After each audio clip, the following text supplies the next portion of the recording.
Cara, we are joined today by an incredible educator based in the Bay Area, Konika Wong. She has a master's in education. She's the director of Girl Power Science, which is an awesome resource on social media. And she's written a couple of books that are really for school-age kids. One is 1 in a Million, a first book about periods, and the other is How to Tame a Tickle Monster, a first book about body safety. And she's been teaching for over 2 decades, which when you hear her talk, you'll understand she gets kids. She's passionate about teaching body literacy and puberty education in a way that is shame-free, that is joyful, that is rooted in science. And this was a really fascinating conversation. You're bearing the lead just a little, Vanessa, because she writes her books not just for kids who are at the beginning stages of puberty, but she actually has a goal of having readers or listeners, I suppose, who are as young as 4.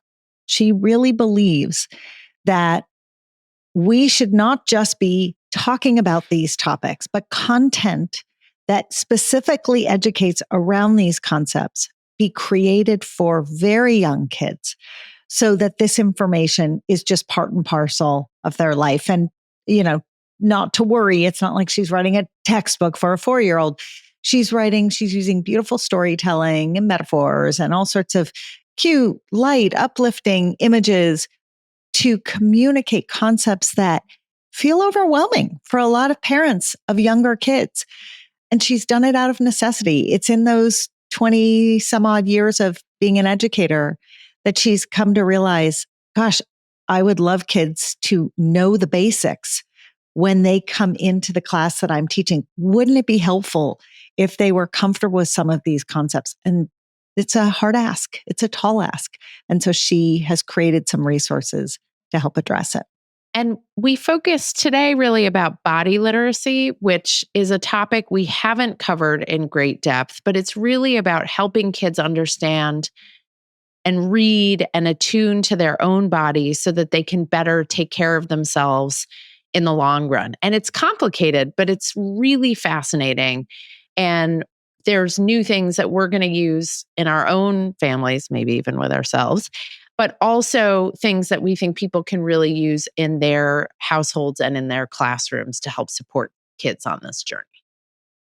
Konika, it's so great to see you. The last time we saw you was in a cafe in San Francisco in October of 2023. Is that right? Wow. And you remember that because we had just launched our book, Vanessa. And Konika was one of the people who we were like on a tour of meeting amazing people. It was very fun. We were sort of dragging ourselves through San Francisco from end to end of the Bay Area. And we had coffee with you and you totally energized us with your enthusiasm and positivity. And it's just awesome to have you here. So welcome. Thanks for having me. Very excited. So there's a lot you could talk about. You have a ton of experience teaching about puberty, particularly teaching younger kids about puberty, and we're going to get to that. But this episode focuses on a topic we haven't really honed in on as a standalone episode, and that's body literacy, which is critically important, and we cover it in small bursts in different places, but we're going to drill down on that. And I'd love for you to just start by defining what body literacy is and why it's so important in early childhood education. Yes. So we know what our bodies are, and literacy, literally, we know reading and writing. So I like to think of our bodies like a compass, and body literacy is learning how to read that compass. These days, a lot of kids don't know how to read a compass because they use their phones, or a clock. Right. So there are 2 skills we're going for. One is interoceptive awareness. And it sounds so basic, but it can really level up in our scope and sequence. Interoceptive awareness are things like thirst, hunger. Do I need to use the bathroom? Am I tired or alert? You all talk about sleep a lot. So really tuning in to how we feel. And sounds so basic. And yet, how many times today has my body given me a cue that it's thirsty, and how many times have I ignored it until that cue has leveled up to maybe a little headache or something like that. So on this podcast, it's usually one of us has to pee, and then we have to like wait until we're finally like, I cannot go any further without running to the bathroom. Right? That or I need food. Or I need food. Cara One of us needs to be fed. So Cara needs to be fed. I'm much better at demanding that I need food. I just watch Cara like slowly like descend in her chair. Yeah. So interoception is so fascinating because it's so important. And yet as parents, like we actually don't learn a lot about it, but it's like the cause of so many challenging moments with kids. Yes. Right. I mean, Vanessa, it almost feels like we do a good job when we're the adults in the house or in the school or wherever of identifying what the kid feels. We don't do as good a job at getting the kid to the point where they can identify and name and advocate for whatever that feeling is. I mean, right? I still remember, Cara's heard this story before, when my now 19-year-old was like 7 or 8, and he was the kid who would get so hungry that he stopped realizing he was hungry, and it like became another physical sensation. I can still remember the first day he went to the cabinet to get himself a handful of cashews without me prompting him, like, hey, you seem hungry. Do you want to get yourself, like he recognized it in his body. He went and did something about it. And I was like, okay, he can be in the world as a human being. He's recognizing his own hunger. Right. So that's a super helpful definition. What is the second element to body literacy? Attunement. And so attunement is the ability to read your inner cues and then look at the outer environment and then make a choice of what direction to take. You know, we're really attuning to everything we see, and it's helping with self-regulation. I'm going to use the food example with attunement. Tell me if I've got this right. I've identified that I'm hungry. I know that I want something to eat. Now I open the fridge or the pantry and I've looked at the clock. I know I'm going to have dinner in 20 minutes. Oh, you're so optimistic that was part of the consideration. Yes. Keep going. No, I'm highly attuned. Okay. And I see something that is exactly what my body wants. It is ice cream. It is screaming to me because my glucose levels are rapidly plummeting because I'm so hungry. And it doesn't matter, or it does, that I'm having dinner in 15 minutes. That's attunement. Like if you're attuned, you recognize maybe not the best move. Well, not necessarily. So we want to stay away. Well, I love that you chose ice cream as the example. Actually, that's the perfect example. We want to stay away from thinking about things as good or bad. And this actually extends to tech consumption as well. So if we're really attuned, then you'll choose the ice cream if that's what, I think it might come down to like the amount, but the more that we think that that's not the right choice, if your body is really attuned. I mean, I know when I walk through the farmer's market, if I need like that deep leafy kale, it calls to me in addition to that pastry, both and, right? But I think it would be, that I'm all about science, right? The experiment would be after you do that over and over again, how did it feel so that you could attune to certain amounts, combinations? Is your stomach, what's in your stomach? What time of day? You did mention the time of day. So there's so many variables that and everyone's body is different. So Konika, give people a little experiment to try at home. And I want to expand to other elements of interoception and attunement. So let's say you have a kid who comes home at the end of the day and they're busy doing that and the dog and the homework. And then around, 6 o'clock, they've got a headache. So you and I, the three of us here know this kid is dehydrated, right? Mm-hmm. So they either left their water bottle in school, they didn't drink from the water fountain, they didn't drink anything when they came home, they were too busy. Or they're hungry. I mean, You two know a lot more than I do. My head goes 12 places. Let me finish the Okay. question Go I'm on. asking.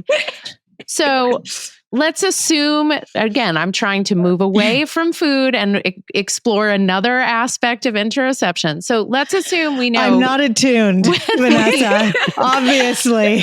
Let's assume that when we put a glass in front of this kid, they gulp it down in the way that only little kids drink, which is like, they're like part dog, right? So let's say you know that, but you're trying to move the kid to the place where they can like sense it, make a choice, prepare. But you're like, oh, well, this kid only likes seltzer with a dash of cranberry juice, or they only like water that's like, has like 18 cubes of ice. Like, what's something a parent could do if they're noticing the same behavior over and over? But they're trying to play with the science and they're trying to engage the kid and they're trying to foster some independence here.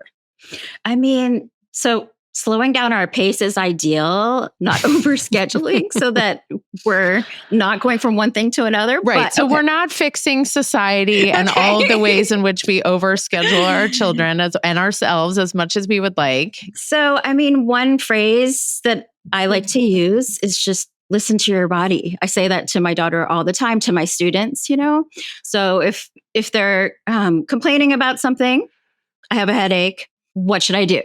Should I take some medicine? Listen to your body. What are some things we could try? And having them come up with some things they can try. Even like if it would be helpful, a checklist of choices of all of the things, maybe even like a cool visual of a compass and all the things, all your choices. One argument Cara and I have all the time, it's not an argument. It's a point of It's a debate, Vanessa. Debate is whether friendly sparkling water or seltzer, bubbly beverages, not soda, but sparkling water is not as hydrating as flat water. And let me just add that I have been corrected on the science, which I really appreciate because I used to say that the carbonation actually decalcifies bone. And that has been, there's studies that show that is not the case. There's a lot of also healthy debate about whether sparkling water is or is not quote unquote good for you. That's a different question. But I get thirsty when I drink sparkling water. Me too. Is the bottom line. And I'm not an expert, so I won't be able to settle this debate. But last night I had cramps and there's a drink that has magnesium that's sparkly. But at night when you're thirsty, like sparklies, for me personally, everybody is different, right? But I don't think it would quench my thirst. So there's a game to play there, right? Where like one day after school, like, hey, let's test it out. Let's try some sparkling water. I have some people in my house who turn to sparkling water when they're particularly thirsty. And I think it's really interesting. I feel like it's alerting to the system. And so I wonder if that has something to do with it. But it's spicy. Yeah. So like creating an experiment where you're like, okay, today let's try just plain water. Tomorrow, let's try water with ice the next day. And engaging a kid in it, because Konika, what are we trying to do? We're ultimately trying to build their body literacy, right? Like we're building that independence. Attunement feels like a much longer, harder process. Like developmentally, how much can we expect? How many years does it take? Literally asking for a friend, because I have a kid in my house who like 10 minutes before dinner without fail is rummaging through the refrigerator and the cabinets looking for food. And I'm not as generous as you are if I've just spent an hour making dinner to be like, sure, you want some ice cream? Is that what your body's asking for? I'm like, God damn it. If you open that ice cream. So how do we communicate? Like, how do we empower them to listen to their bodies and also have them recognize they're living within a kind of a larger system, I guess? It's so much easier if you start early. I'm amazed. But it's never too late, of course. Right. But one of the schools I teach at, our mission is actually about autonomy and sense of agency. And after, doing this work for 23 years, I'm amazed at what a big difference it makes. Or even with my own daughter, like we have piles of Halloween candy. She doesn't throw it away. She saved it from year to year to year. God. But it's like, I put it out, as part of intuitive eating. You're supposed to have it right there in front of us. And she can, just not choose it. She knows I will eat the whole tub of ice I cream. was going to say it would be gone because I would have eaten it all. Exactly. So that's the issue, I guess. She's just like, Mom, I know you're going to eat the whole thing, And I did. She comes down and she's like, you really did eat the whole thing. I'm like, I did. You saw that coming. Hypothesis was correct. You're like, the shelf life is 10 years and it's 9.5 years. So I got to get to work on the old candy. But right. So starting young. Yes. And giving them just that trust. So when you do have those small wins, you want to highlight that and just, how'd that feel? You seemed really energized. You did so well at that game. And, are you hungry? No. So whatever you ate sustained you. I'm just going to shout out to the parents who have tried the trust play and it's not working out so well. And those are kids who either intellectually know the limit, but physically can't abide by it. My kids went to preschool with a family where they were big believers in teaching intuitive eating by leaving really delicious, really non-nutritious things everywhere, all around the kids. And they had 3 kids, and one of the kids, it was like magic and it worked really, really well. And he established balance and all this. And another one just didn't suit his personality. And so there's that direction. There's the opposite direction, right? Where kids, Vanessa, as you described, kids don't really recognize that they're hungry. Yes. This is just one example that we are beating to death. But the idea being that sometimes we can try to teach attunement in more subtle and empowering ways, and it just doesn't work. Right? The kids aren't ready. So what do you do then? Like, what's the next step after holding up the mirror and kind of communicating to a kid how they look might reflect how they feel, and there's a solution to how they feel? Like, take us down to the next step on the path. We're going to try some things. And that's a really good point, that every kid is different.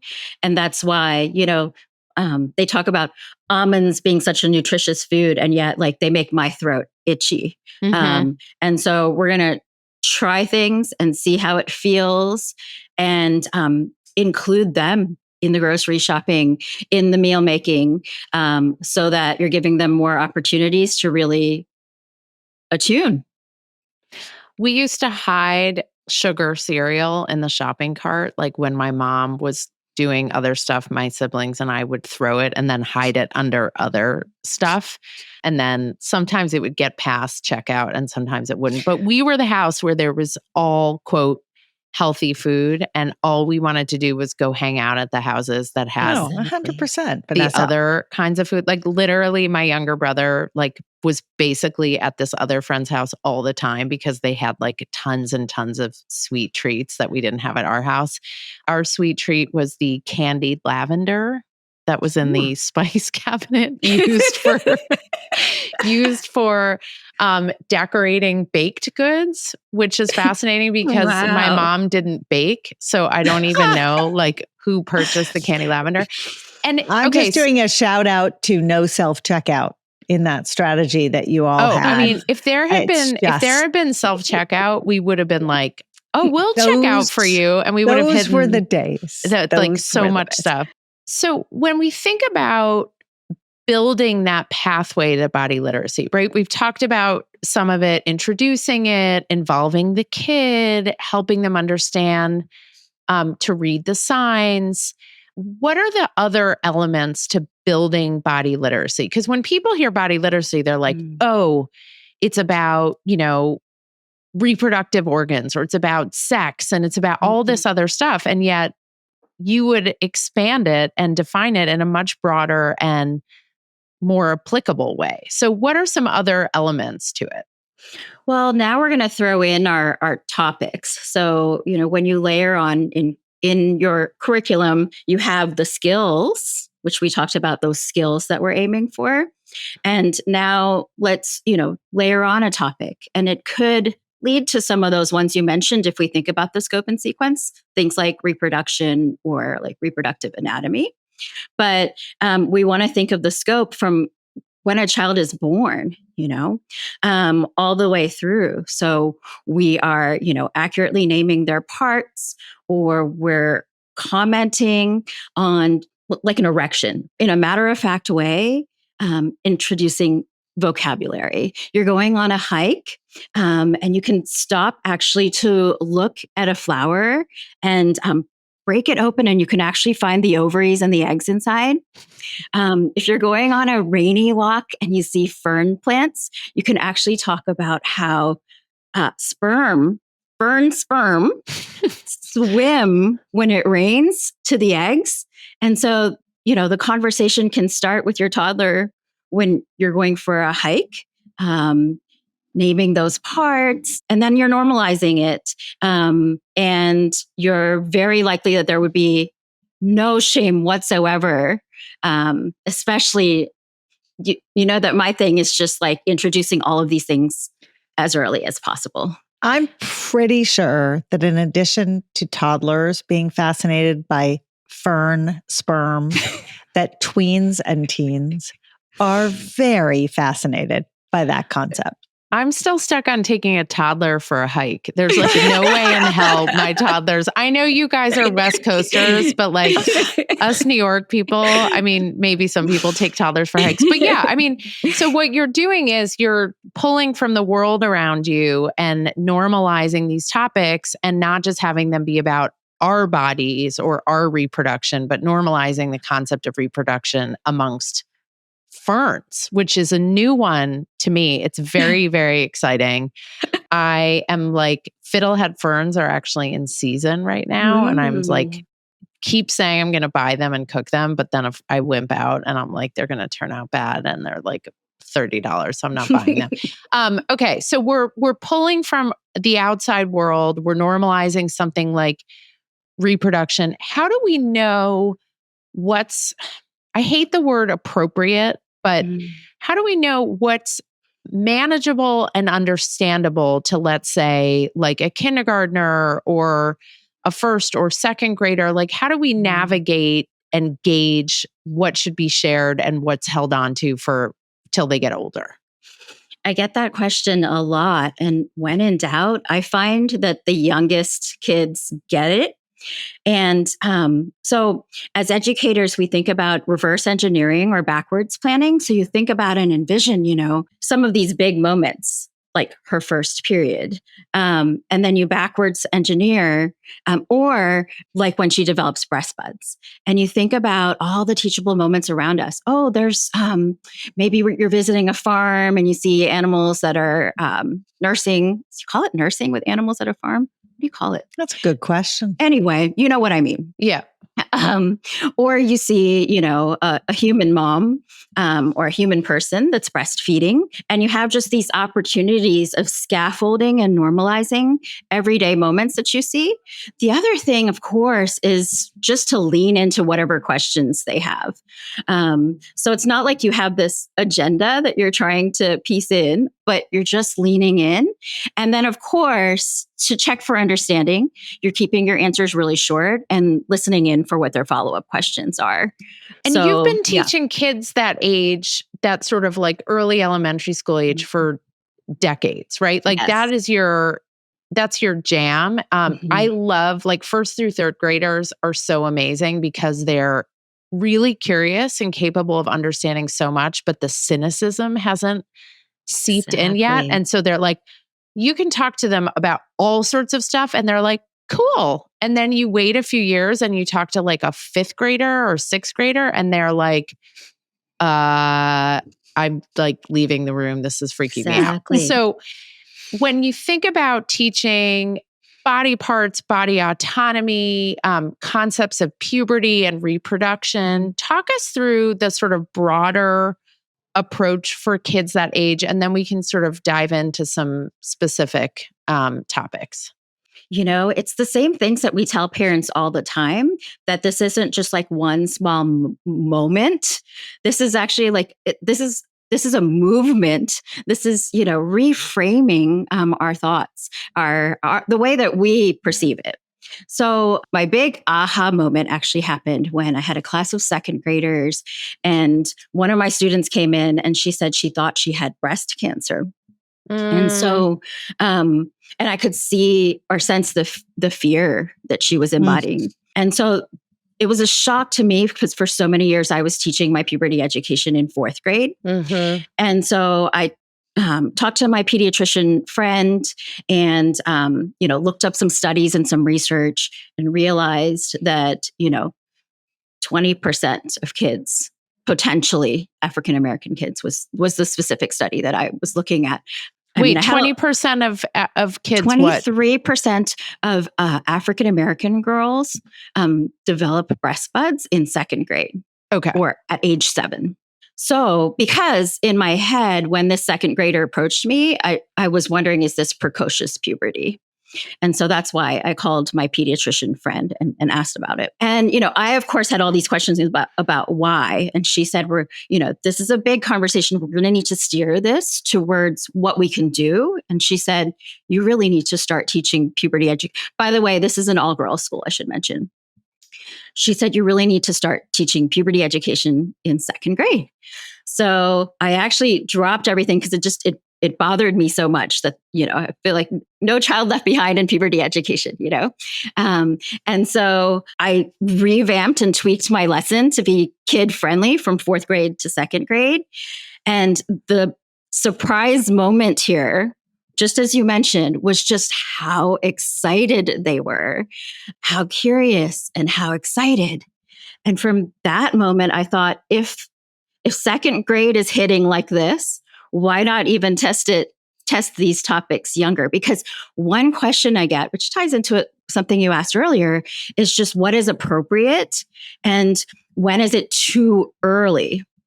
Especially specifically around reproduction and periods. For some reason, humans are fixated on those two things and not teaching it too early. So after that successful experimental cohort of second graders, I continued to experiment with younger and younger, realizing there is no too early. These are all natural phenomenon. And we are, just in the way parents explain so many complicated things to their kids, we're very capable of breaking anything down. I want to take a second to highlight, underline, bold, all caps, the comment that keeps popping up through this episode, that it's never too early.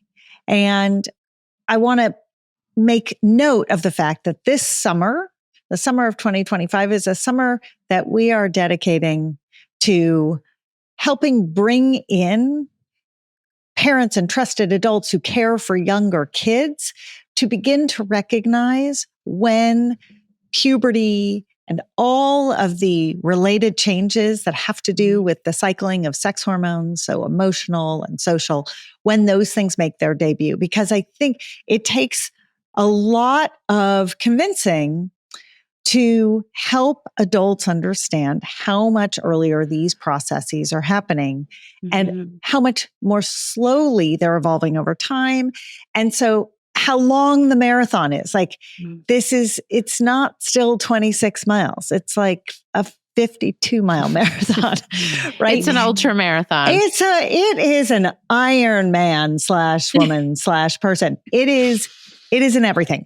And I appreciate the thread that you're weaving through the conversation, which is a reminder that it's never too early. And I think what you've done beautifully is helped explain that just because it's never too early, there are different ways in which we communicate this information so that it is developmentally appropriate. And I thought that might be a helpful place to go for adults who are listening, thinking, I hear you. I understand I have to talk about it at 7, but the conversation someone had with me when I was 11 does not feel okay to have with a 7-year-old. So I'd love to just hear a little bit about how you have that conversation differently now that you are educating increasingly young kids. Sure. So when I tweaked my fourth grade lesson down to second grade, one thing, first of all, was each mini lesson was shorter. Mm-hmm. So, with fourth graders, you might cover breast buds and, a series of other changes. And I created a whole lesson that was just about breast buds. Mm-hmm. And we talked about what all mammals have in common and that all mammals have mammary glands. And mammals that are assigned female at birth have a superpower. If someday they decide to have babies, they have a superpower that their mammary glands can produce milk. And again, the kids were just like, this was so unexpected. I was looking at the co-teacher in the room like, we're on to something here, because they were like, yes, we have a superpower. And they were getting so excited. They were feeling their chests to see if they had breast buds and then sharing with everyone, whether they had them or not. But so less information and, like I said, checking for understanding. In my book for ages 4 and up about periods, we talk about the lining of the uterus before menstruation as being a nest. And then, so, analogies to things that, kids understand, like the nest is really important because it has, it's going to protect, a developing embryo. It's going to have all the nutrients necessary. And then in the book, we have 4 clues to try to guess what the nest is made out of. And then I also, in the book, left out the management piece, like talking about pads or tampons. So it's like baby conversations. Right, because they don't need the logistics yet. No, and less is more. Let it percolate. Let the curiosity. What are they curious about? But that being said, playing around with the pads, I discovered during the pandemic, during distance learning, I was teaching my 3rd graders about periods, and we were doing the pad lab, and there were little siblings coming in, so curious. And later on, the parents were like, that was actually awesome. You just discovered something. Like toddlers like to play around with, tampons and pads. And it sparked conversations in households that would have never, we would never have that mixed age. So how do you address blood and bleeding? Because I know when we've worked with older kids, sort of later grade school and middle school kids, there's this fear of the blood, that bleeding from a cut, making the differentiation between that and the blood that comes out in a period can be hard for kids to understand, even as you explain that there's all sorts of things in menstrual fluid and the only one that really has color is blood. And so it's red. For younger kids, how do you make that understandable for them and not something that scares them? So I've learned from them, and they've drawn these analogies. They're like, well, first of all, there are the 4 clues. So in the book, we talk about like taking a deep breath and whatever the mystery substance that the nest is made out of. It sends oxygen through our whole bodies. It sends nutrients through our whole bodies. The idea was that blood can make us squeamish because we think of it in terms of cuts and injuries a lot, but to think about blood as keeping us healthy and having an attitude of gratitude. I talk about that a lot, about just attitude of gratitude that our bodies are healthy and growing and that we have blood coursing through our body. The kids, what I learned from them is they reflected back that when I said it doesn't hurt at all when you lose this blood, and that the blood has superpowers. We talked about how they are stem cells and they have the potential to figure out cures to diseases. So the kids, they said, oh, okay, is it like a nosebleed that doesn't hurt? And I said, that's an interesting, comparison. Or they said, is it like when you lose your teeth and like there's blood in your mouth and it doesn't hurt? And so they're coming up with their own, comparisons. And the teeth one, I took it and ran like, our bodies are going to change because with the early onset of puberty, we're trying to be relatable to younger kids, right? And how when our 2 front teeth fall out, our smile and the way we look dramatically changes and we celebrate with the tooth fairy. And so similar, I'm starting to redefine my thinking of puberty instead of like the old school way of this small time frame into just, from birth onward, including talking about perimenopause, like that our bodies are going to change and we're navigating change our whole lives because it's just a different conversation with younger kids. So I love this description. It's less sort of what puberty is, but really this sort of lifespan of the hormonal, I don't know, boulevard. I don't know what to call it. But, you're like, right. You like that, Vanessa? Vanessa, who just took a sip. You just told me to spit out my seltzer. Yeah, it's called a snarf. The hormonal boulevard? The hormonal boulevard. Hormonal highway. Highway, yeah. That's a better one. Was it the Black Crow? Who wrote Hollywood Boulevard? I don't know what inspired that thought right then and there, Vanessa. It might have been my attunement to some early dehydration. Yes. But it really is interesting that we have this period of time called puberty, which is the sexual maturation of an individual. And it is dictated by the rising and falling of these sex hormones, right? And we all teach about it. This is what we all share in common. And we bonded about at our cafe in San Francisco. And we teach about it very similarly and with equal enthusiasm. And it was like totally bonding.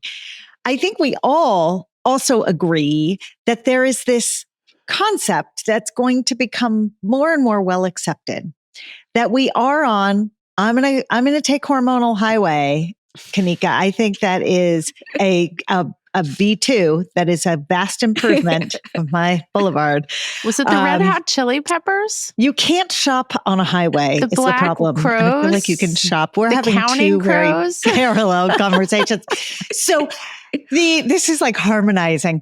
So I think the beautiful way you've laid it out is the world is coming to accept that the hormonal ride is long, it is lifelong, and it does circle back to this concept of attunement very well, because if we attune to what's happening chemically in our bodies and our brains, we manage it better.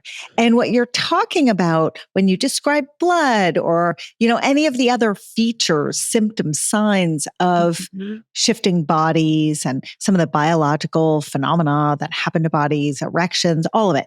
When you describe those signs, what you're really doing so beautifully is you're pairing sort of an outward facing, identifying characteristic with an interior process. And you're saying, I am helping these kids attune, and I am helping the adults in their lives figure out how to help them attune. I think that's a really great framing.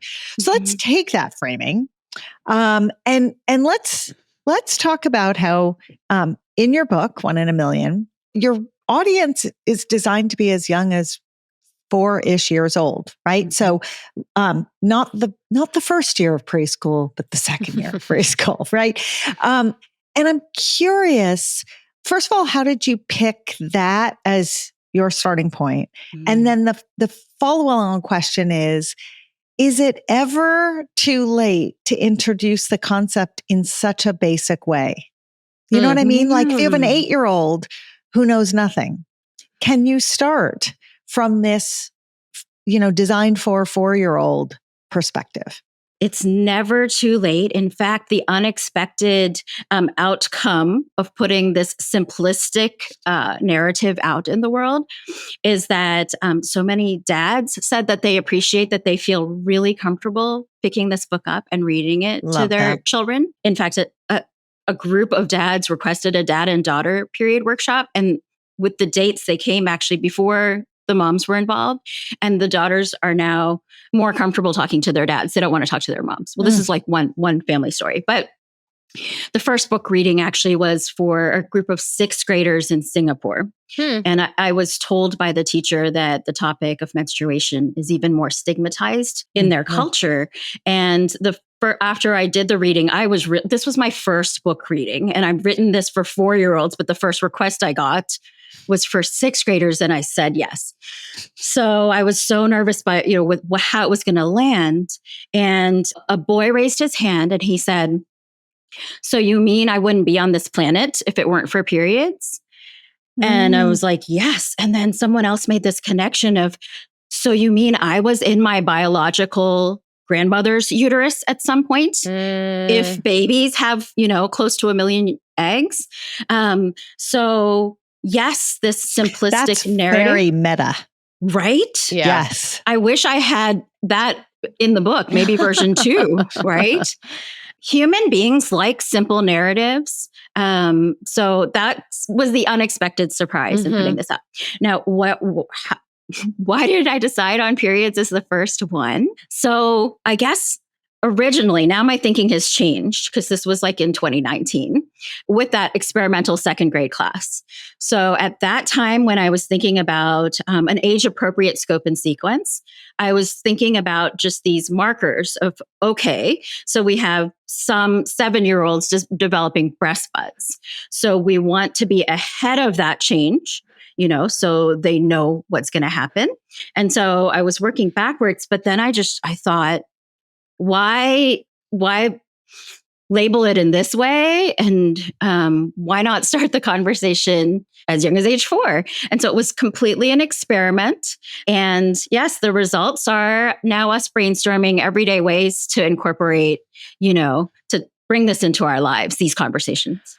So one of the things I love about what you do is you put this all in the larger context of life cycle, right? If it's about teeth falling out, I like to use the, analogy of like cutting your toenails or things like that, right? Sort of the ho-hum everyday things that are part of growing and shedding and contextualizing it. And then also about aging, right? So there's at each point of aging, there's fear and discomfort about aging. I mean, we as women are subjected to so much in our culture about aging. Many kids, we hear from so many parents whose kids are scared about puberty because they don't want to get older. They want to stay little and they feel like the world is going to treat them differently. Their families are going to treat them differently, right? So there's kind of an anxiety at each of these moments. And I love the way in which you normalize that change. When you think about, you've been doing this for so long and you keep iterating and learning new things from the world and the kids that you work with, what is different? Your approach has changed. What are you noticing about the outside world, about the administrators, about the parents? Like what has changed sort of in the water as you do this work? Anxiety has increased. And this is really with the parents and the administrators. If they give their educators at their school an opportunity to introduce these concepts early, then kids have no anxiety around it. So like you said, the framing as life cycle. In my dream world, I know that the scientific definition is sexual maturation, but that phrase incites, so much anxiety in parents and administrators, and especially in this political climate. Administrators and teachers are, rightly so, afraid of saying too much or the wrong thing. And this is where, kids' books come in handy to, have parents really embrace these conversations early. My roadmap to body literacy has 10 topics, and one of them is parenting in the digital age. And so the anxiety is also coming from kids having early access to the information. See, the thing is a lot of the schools I work with, including actually just a quick story, my recent book, How to Tame a Tickle Monster, it's about body safety. And the first book reading that was supposed to take place, a kindergarten teacher asked me to come in. She said, the kids are grabbing each other's butts and it's consensual, actually, like they like it. And she said, can you come in and teach us about boundaries and consent and, body safety? So I was ready to roll in. And then the principal actually said, you know what? It has the word penis and vulva in it. And we would really feel more comfortable if we had more of an on-ramp in time to inform the parents that an author is coming in that will say the word penis and vulva. And so at this point, we actually will put this on hold and we don't want you to come in and read your book. But what was eye-opening to me is that administrator, I can just sense that they're trying to take in so much more than I think in the past. I don't, it's hard to say, but. Yeah. I mean, I think it's an interesting world that we live in where we all need information in order to stay safe and healthy. That is true for every single human on earth. And yet when the information is hard to come by because the language presents an obstacle, the long-term consequence of that is that people are not informed. So I'm going to take the example of menopause and menopause information.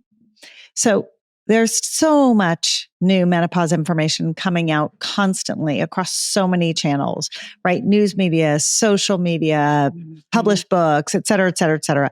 And the most common through line that people say is, I wish someone had told me this. I wish I knew this information. Well, what hurdles had to be scaled in order to get menopause information out? The stigma of menopause had to be put aside. The language around menopause, specifically around female health, female anatomy, and female sexual health, had to be embraced, right? It took a lot to get people to be willing to have a conversation. And even though I hear about menopause literally every day, I also hear almost as frequently, still no one talks about this. And I'm thinking like, what channels are you listening to? Because everyone around me. What you are describing is the youth version of this. All the same hurdles exist. The language hurdles exist. The hurdles of communication that we all grew up with exist. And there's so much to be said for destigmatizing the basic language and basic concepts.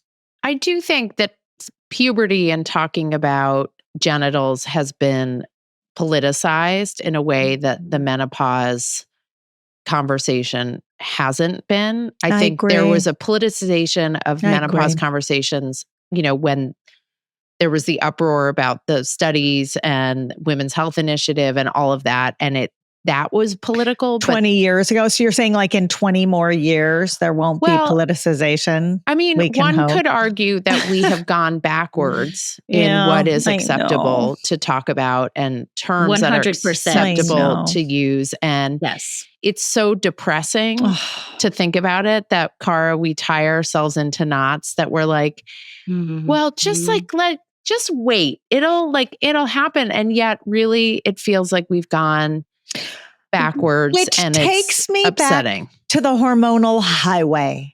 Because that's safe. We can all talk about the hormonal highway. If we're at the menopause off ramp. Is Rascal Flatts singing the hormonal highway?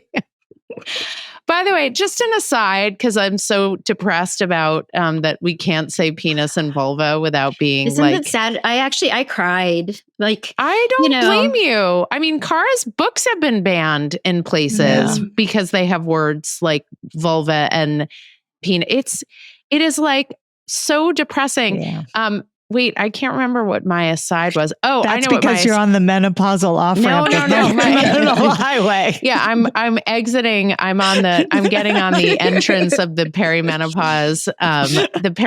Route perimenopause. You're in the carpool lane to perimenopause. Yes. My kids and I have a massive argument, which is which version of life as a highway is better. You were going to get this in. I like the Joe Cochran version. Joe. It's Joe Cocker or Tom. I think it's Tom Cochran. It could be. And my kids like the Rascal Flatts version. And I'm like, because it's from the movie Cars. And I'm like, so here's what we have to do. We have to remake the movie Cars. Okay. But it's about puberty and menopause, right? And we need a version of, we basically need the folks from Big Mouth to make a feature-length film where they redo all the songs that we've been talking about this whole episode, but they do like puberty and menopause versions. That would be awesome. So anyone who wants to invest in that film, let me know. I can talk to someone.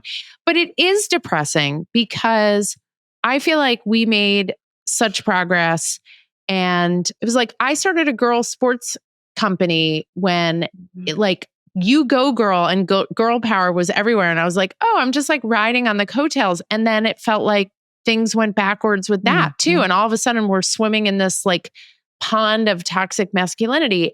And yet there's so much we can do. It's what we're all doing to change it and move the ball forward. The hard thing is, how do we convince people that there's so much benefit. Konika, how do you like to describe the benefits of body literacy and puberty education to those who are uncomfortable or skeptical? Well, I think I love like language reframes. So instead of thinking about readiness, which a lot of, parents call like, oh, I think she's got all the signs. I don't want to be too late. And it's resilience. Like if we're really building these skills to meet the challenges of our times, we want to build resilience. A common myth, this is a language shift thing. A common myth is that it's going to rob them of their innocence, but it's going to preserve their innocence. When we ignore their curiosity, they're going to seek that information elsewhere. And they're going to find that information elsewhere. It's going to be their peers and it's going to be their devices. The most important skill in all of this really is your values, right? Your inner moral compass, especially again, as we navigate just this changing world. So if we can do a language shift from replacing sexual maturation with this is going to steer your child's moral compass. It's going to keep them safe. It's going to preserve their innocence. Then, shoulders might drop and, we might accept all of this. Yeah. And I think that's the right place to land, which is sort of how we begin this next round of conversation on an evergreen topic, because that's really what it is it's a phenomenon that, the phenomenon itself is changing a little bit, puberty and body development, but everyone goes through it. Yet the ways we need to talk about it and approach it are ever evolving and ever changing. And if, this is not going to be new to our listeners, but it bears repeating with you because you are such a fierce advocate of this thinking.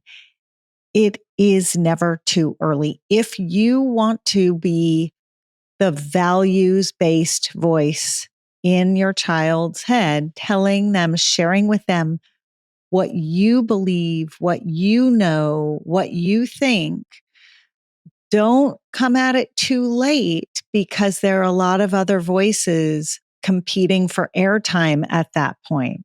And if it is later and you still haven't done it, think about how you're going to come at those topics in a way that are shame-free and judgment-free and allow you to be more audible than some of the other voices in their life. Vanessa and I are big believers that we are not a values-based company, organization, pair of people. We are information-based, and yet that information is steeped in the belief that everyone has information, which I guess at its core is values-based. Konika, it was so amazing speaking with you, seeing you almost 2 years later with incredible books out in the world, so much great information. You've spent almost a quarter of a century educating kids who will soon enough be having their own kids and educating their own kids. And the ripple effect of what you're doing in the world just keeps growing and growing. Thank you for joining us. Thank you for everything you're doing to move the needle. Thanks for having me. Thank you so much for listening. You can email us with questions, feedback, or episode requests at podcast@lessawkward.com.